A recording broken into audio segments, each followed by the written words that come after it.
crude oil, the next most profiting thing is farm produce. Hello everybody, welcome to another episode of Reality Check with Fresh, and today I'm here with one of the biggest entrepreneur here in Abakaliki, my boss. I call him Maonga, and it's nice to meet you, sir. You're welcome. Please do us the honor of introducing yourself to the camera. Okay, my name is NGWUTA OBINNA Henry. I'm from Ebonyi State, Texas South to be precise. I'm the owner of Bluemoon Global Ventures. Okay. Yes, we deal on anything building materials, but especially on glass. You understand? Yes, and we also deal on farm produce as well. Cashew nut, raw cashew nut, cocoa, and sesame seed. Our people here do call it esisa. Yes, we do buy it from the north and no, Lagos. To Lagos. Like yes. You don't sell here, you sell in Lagos. Exactly. Yes. Since how long have you been into the business? I've into building. I've been into building since 2011 because I came down from Lagos to Abakaliki in 2011. Okay. Yes. So, but after I finished learning, the building part, so one of my uncles. He's a very big man in the business. Okay. Yes, his name is One Man Venture. So One Man Venture. One Man Venture. Yes, okay. It's like just only him. The name sounds weird. So that One Man Venture, okay. like only him. Okay. So he actually gave me a job in the village to like help him like finish up his house. Okay. So after then he was like, how far? What are you doing in Abakaliki? Like you've been here for like 3 years now. So I was like, go look at this is what I've been doing. So, and God had been faithful. So it was like, okay, I'm going to like plug you into this business. Like, can you come to Lagos like next week? Next week. I'm already come today. So, like the next day, I just like took the next available bus and room to Lagos, and that's how like everything started for me in the produce business. Yeah. So since then, I've been to Okigwe, I've been to Oji River, I've been to Yangba in Kogi State. Okay. Yeah, I've been to Auchi for cashew. I've been to Ugbomosho for cashew nut as well. So which of the business, the cashew, the export business, or the building business, which of them yield more profit for you? Which of them give more money? You know, you can't compare. Okay. Just like my uncle would say, after crude oil, the next most profiting thing is farm produce. Okay. Yes, most especially either cocoa or cashew nut. It gives a whole lot of money because you can use it for so many things. Yes, you understand, and the demand for it as well. It's just something else.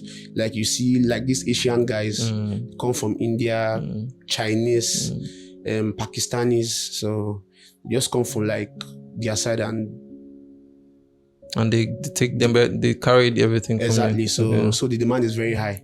Okay. So you just can't compare it.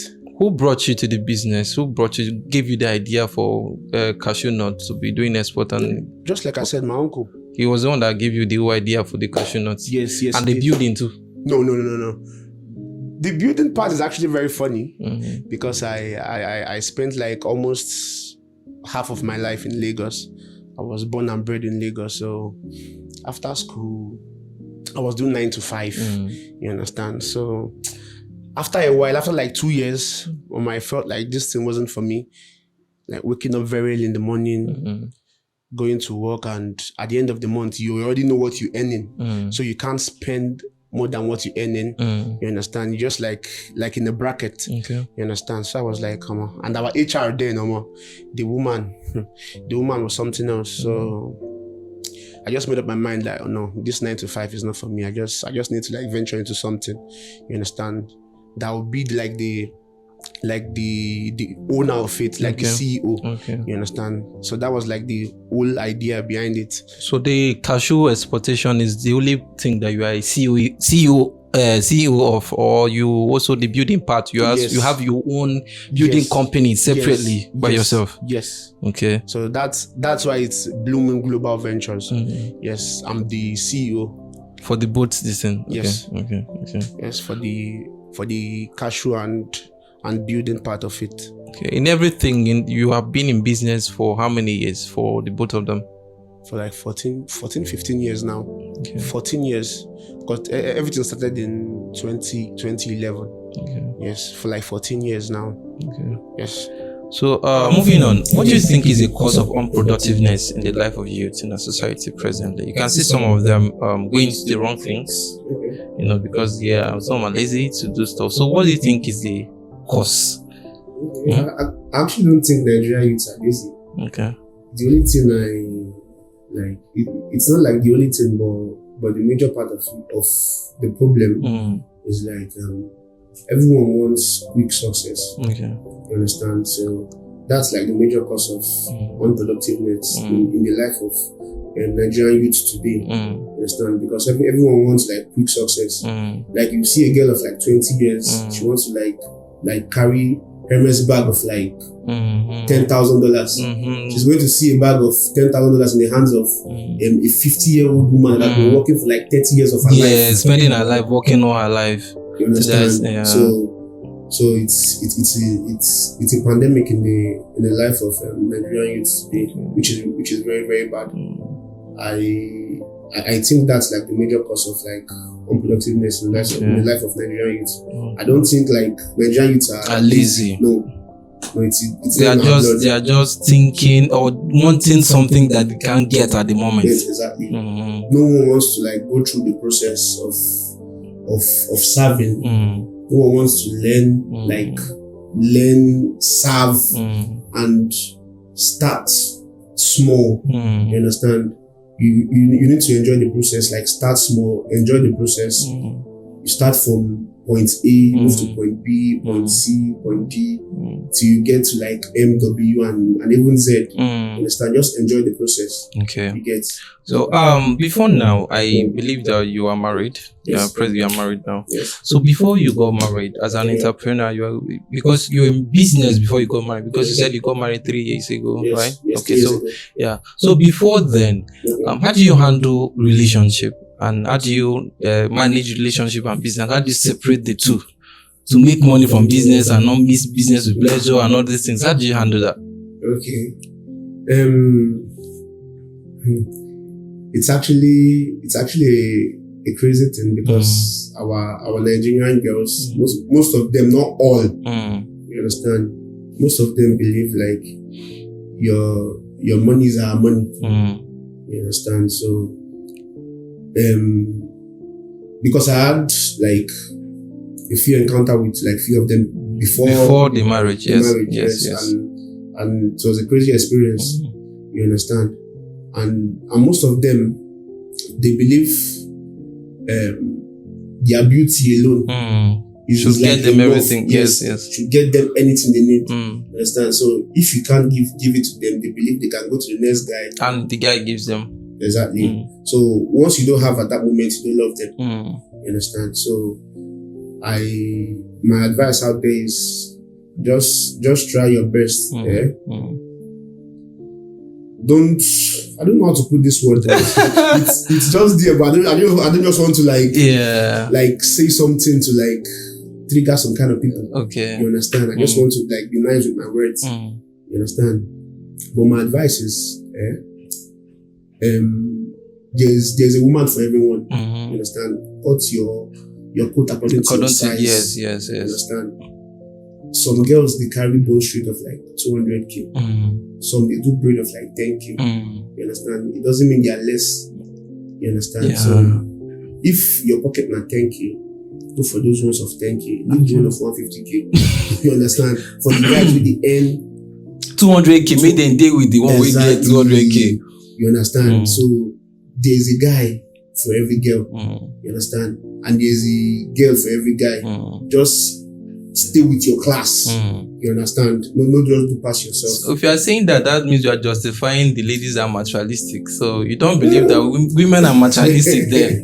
You believe that people are just choosing to be with the wrong people at a particular stage. That's what you are saying now. I think everyone is materialistic. Yes, both men and women. You understand? But I'm not trying to like justify anything. Yeah. But the truth is still that everybody should cut their coats according to their size. Okay. You understand? Like as I did like this, if I never married, if I was still a single guy, like you can never see me with like see me now like going after like Arasta or Thames. Somebody's going to pass me. How much am I making? How much am I earning? You understand? Compared to someone that like on a normal day she can like a spa, if the money she can spend for a spa, it's around like 200k. No, I can't.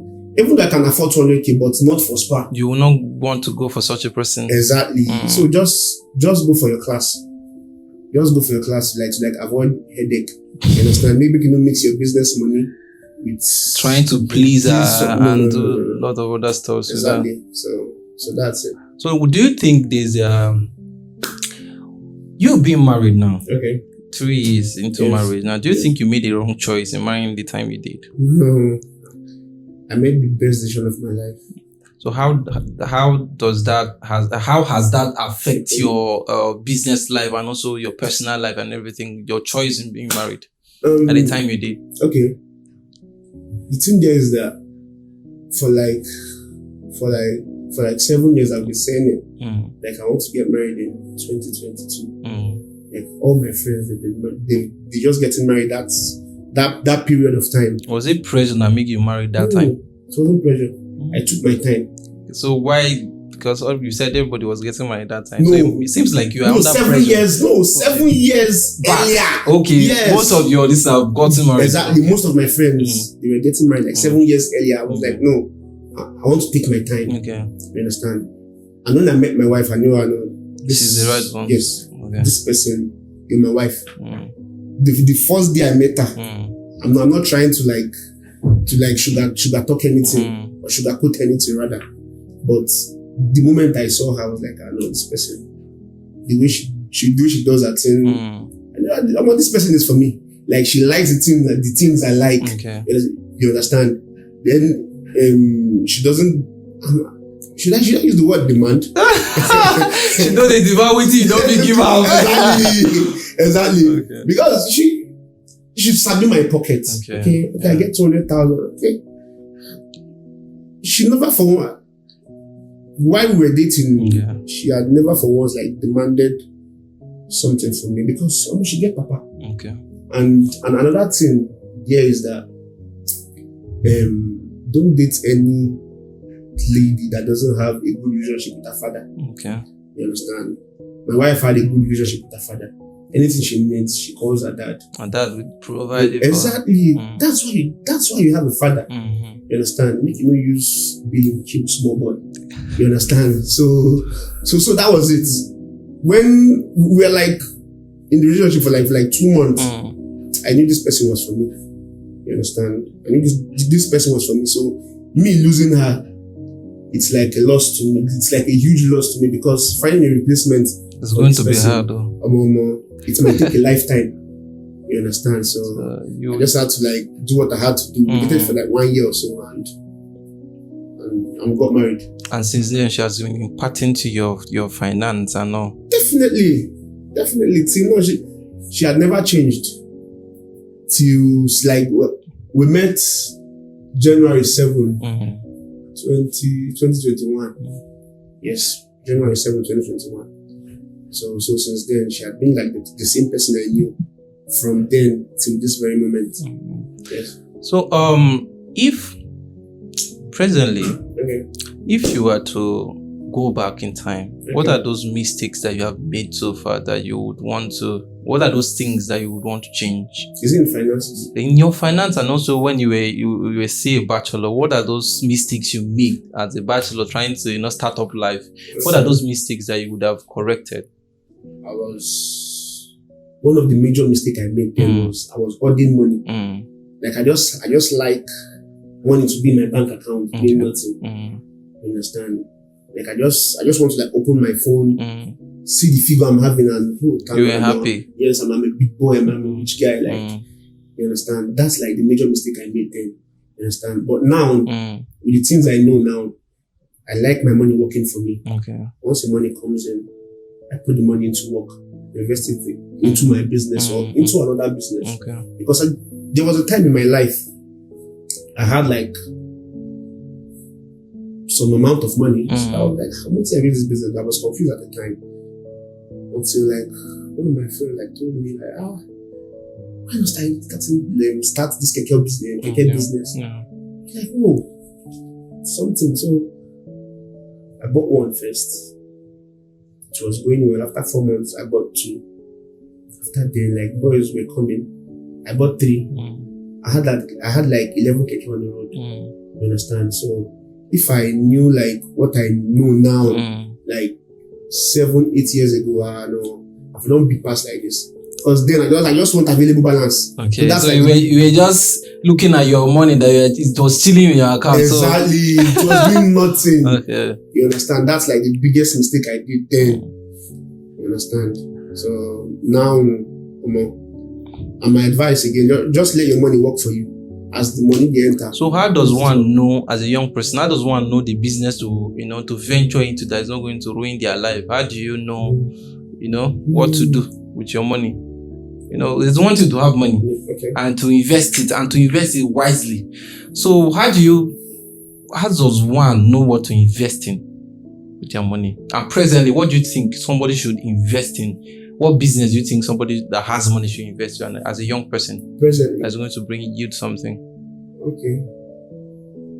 If you want to invest in anything like presently, invest in farm produce. Okay. Yes, you hardly like go into loss.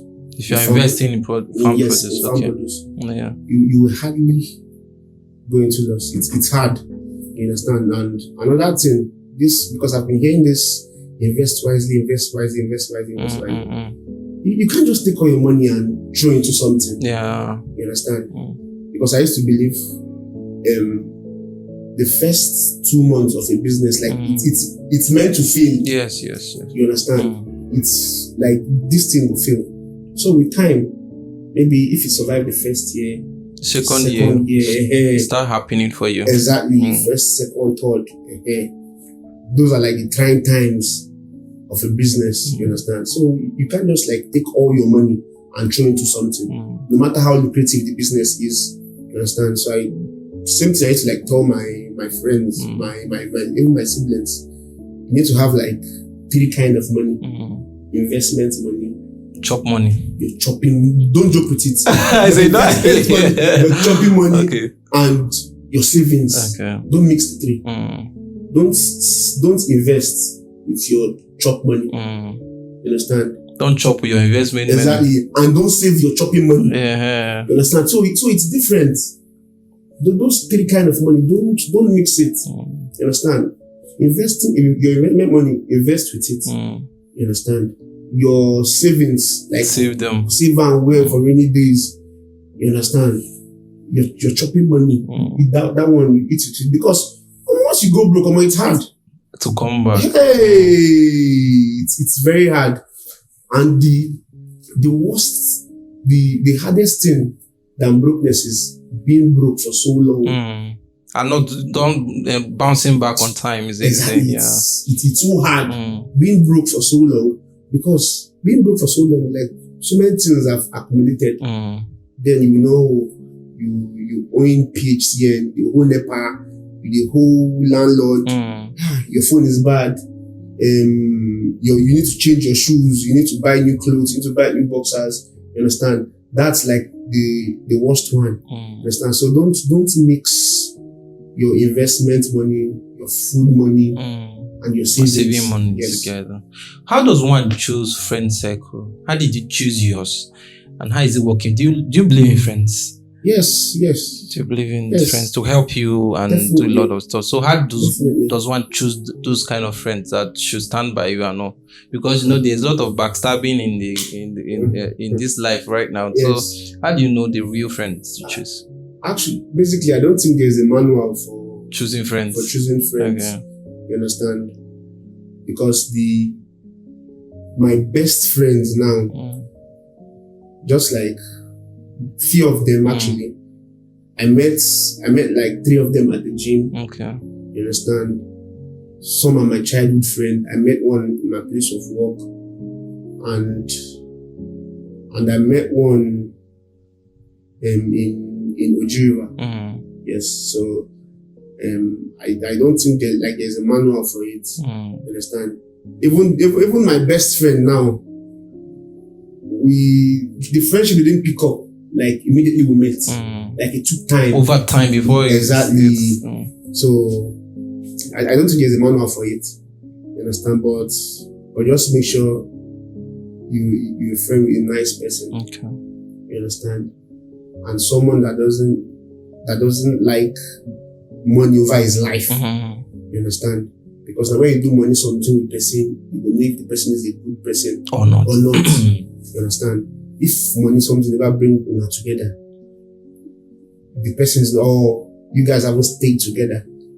You guys friendship is just like baby friendship. It never starts. You just scratching the surface. You never go into that friendship thing at all. You understand? So I don't think there's a manual for it, but make sure you choose a nice person. You understand? And someone that's not all about the money every time. You understand? So that's just it.